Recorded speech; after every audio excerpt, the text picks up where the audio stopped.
Kembali lagi bersama saya Kiris TV. Berita hari ini, keluarga korban pelanggaran HAM berat masih tunggu presiden bentuk KKR. Sumber berita, Jayapura.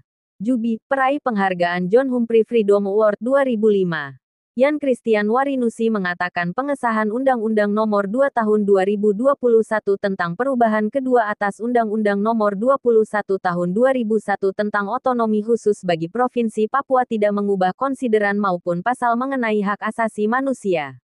Oleh karena itu, Presiden Joko Widodo harus segera memenuhi perintah Undang-Undang Nomor 21 Tahun 2001 tentang otonomi khusus Papua untuk membentuk Komisi Kebenaran dan Rekonsiliasi dan Pengadilan Hak Asasi Manusia di Papua. Hal itu dinyatakan Warinusi saat dihubungi Jubi melalui panggilan telepon pada Kamis, tanggal 29 Juli tahun 2021. Menurutnya, seluruh pasal mengenai hak asasi manusia, HAM, dalam Undang-Undang Nomor 21 Tahun 2001 tentang otonomi khusus Papua, UU Otsus Papua, tetap berlaku. Termasuk perintah untuk membentuk Komisi Kebenaran dan Rekonsiliasi, KKR, maupun Pengadilan HAM di Tanah Papua. Kini harapan rakyat Papua dan keluarga korban dugaan pelaku pelanggaran HAM berat di Tanah Papua tergantung kepada Presiden selaku Kepala Negara. Peran serta Presiden sangat relevan dan penting dalam mendorong lahirnya keputusan politik pendirian KKR dan Pengadilan HAM di Tanah Papua. Segera, kata Warinusi. Warinusi mengatakan, Presiden Joko Widodo dapat memerintahkan jajarannya di bawah tanggung jawab dan koordinasi Menteri Koordinator Bidang Politik, Hukum dan Hak Asasi Manusia, Menko Polhukam untuk menjalankan amanat UU Otsus Papua itu. Gubernur Papua dan Gubernur Papua Barat dapat ikut mendorong pembentukan KKR dan Pengadilan HAM di Tanah Papua. Bagaimanapun penyelesaian berbagai bentuk dugaan pelanggaran HAM di Tanah Papua harus dimulai dengan penyelidikan, penyidikan, hingga penuntutan dan peradilan kasus dugaan pelanggaran HAM berat. Seperti kasus Wasior tahun 2001, kasus Wamena tahun 2003, dan kasus Enarotali Paniai tahun 2014, katanya.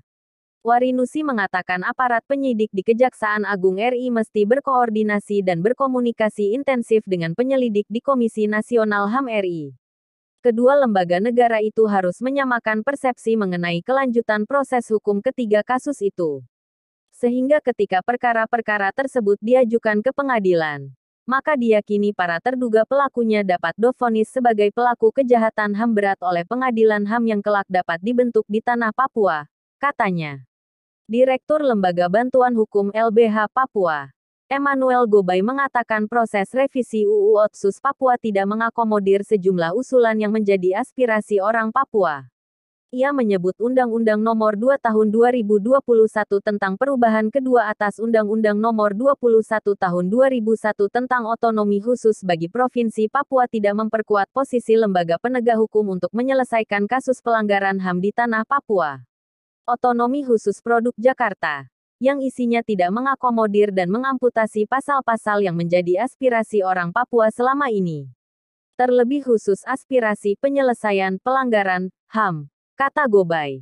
Gobay juga menyoroti perubahan UU Otsus Papua yang tidak mengatur penghapusan praktik diskriminasi rasial terhadap orang asli Papua, padahal persoalan itu selalu berulang.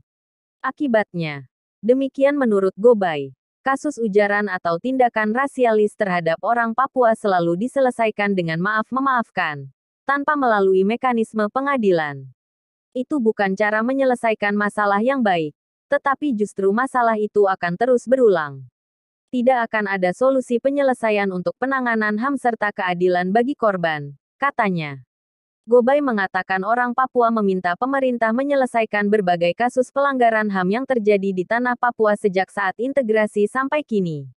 Pengadilan HAM serta KKR masih sangat dibutuhkan oleh orang Papua untuk menuntaskan pelanggaran HAM berat dari masa ke masa, agar orang Papua juga mendapatkan keadilan yang seadil-adilnya, kata Gobay.